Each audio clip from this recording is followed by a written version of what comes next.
up, YouTube? Welcome back. Well, we're in the CRX and we're gonna go check out A&W.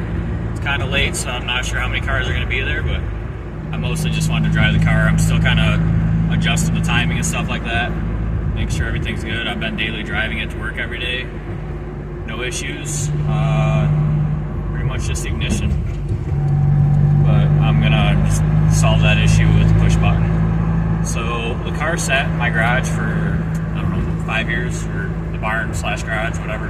Moved back and forth. Well, it was always inside. Well, I moved it outside. Started up just fine. After 2 weeks of sitting outside, I went to go move it, and no crank. So I just posted a video on that, how I fixed that, or how I got it to start anyways. It's not fixed yet. But yeah, just enjoying the car and go check out some other cars. Stay tuned.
CRX made his first appearance, and I showed up late, so it is what it is. I mostly just want to get the CRX out. It's actually been running really, really good. I just messed with the timing a little bit, so it pulls a little bit better. I mean, we can't really do too much with the pull because, obviously, high speed. You can hear the blow off. Oh, Parker, where you going? So, like I said, we're going to be fixing that ignition. I have a push button. This is actually a little cover that... What are you doing? This is actually installed in the cover that goes in the dash. So this is actually going to mount right here. So right now, to start the car,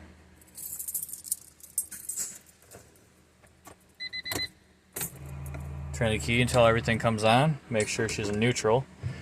And then this is my 12-volt wire that goes to the 12-volt signal on the starter. That's how I start it, kind of ghetto.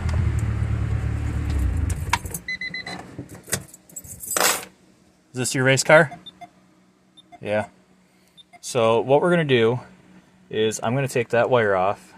I have some more wire. We're going to run that from one post on this button to the starter. Then the other post is going to go in behind the dash and going to connect to the fuse box. That red wire right there, that actually loops up and around, goes back to my battery, which is back there. Gutted because race car, right? So this car, when I actually bought it, was gutted. So I ended up painting the floor. I put my center console in out of my my parts car now. It wasn't at the time. It was actually my daily driver. And I pulled the racing seats out of my other car and put those in here, which they are supposed to be NRG seats. Got them off eBay. I asked if they had the NRG logo. They said yes. They sent them to me.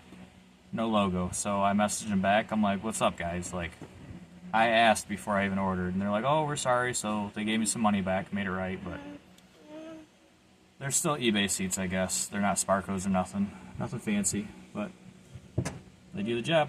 Okay, so got our cutters, got our strippers, a heavy enough gauge.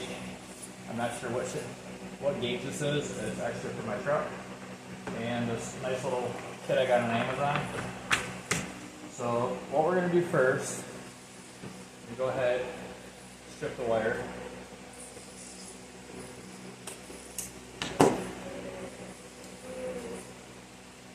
We're going to put a female blade connector. Go ahead and get that crimped on.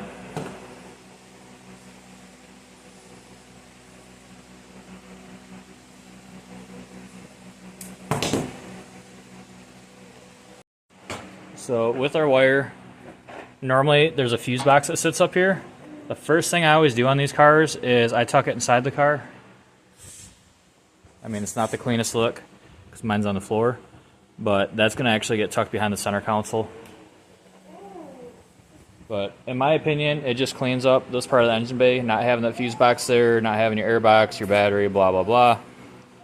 So right here on the starter, there is a blade connector. Yank that off. This is wire for that. And go ahead, feed the other end of our wire. That connector is garbage, but that is going to go inside the cabin.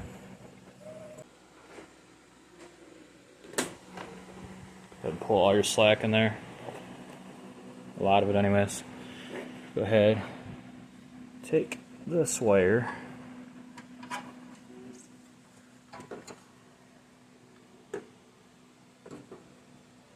push it onto that blade on the on your starter.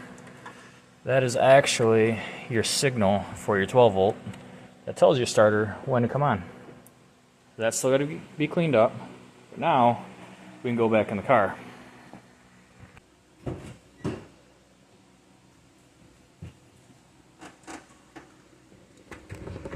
No. Damn it! And we're back.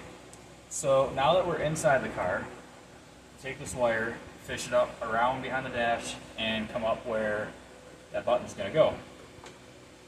I think this is going to get caught on stuff, so.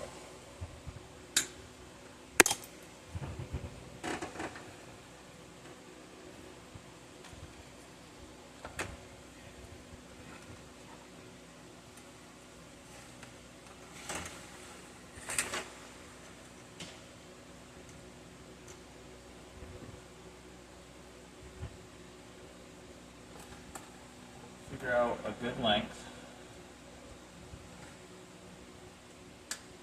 Cut your wire. Strip your wire.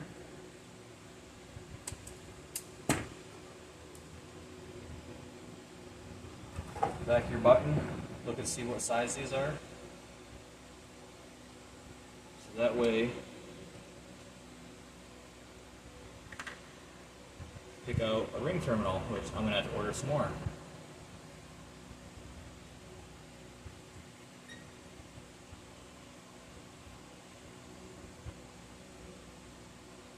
And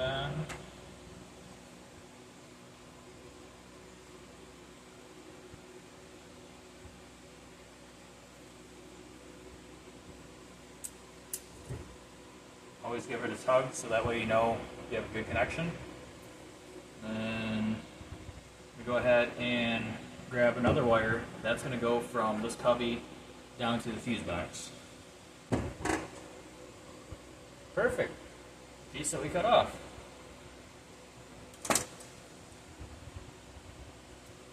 Hate being left-handed sometimes because it's weird for me to use these cutters, strippers. Had these things forever, like 15 years. Go ahead, put another ring terminal on the back side. On the side that's going to go on our button.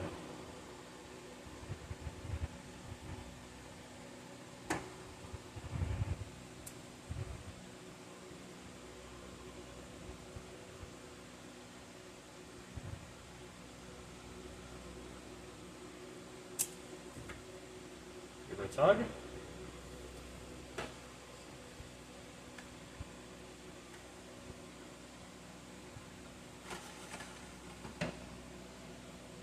Go ahead and put the terminals on the back of the starter button. It doesn't really matter what side is what. All this button is a contact.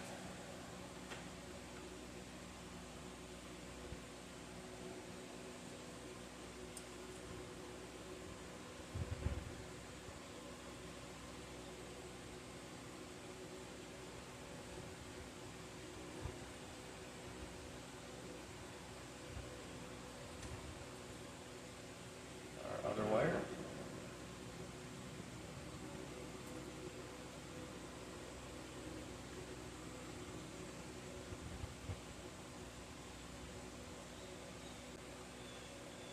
Make sure they're on there nice and tight, because a loose connection actually causes resistance, which causes heat, which is not something you like in your wiring system.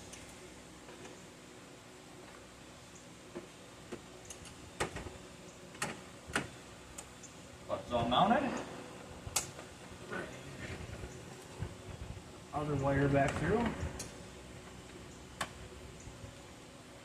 Actually, kind of a lot of wire.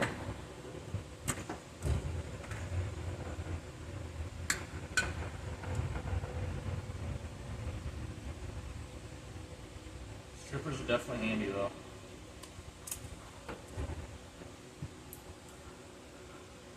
So on our fuse panel, go ahead, disconnect main power. Watch the car get mad at me.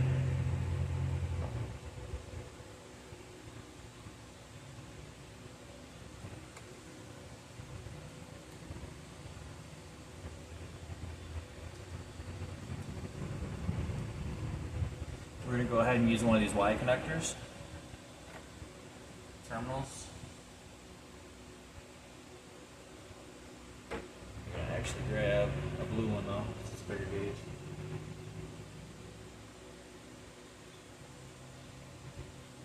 Definitely have to order more because this kit is running out of stuff.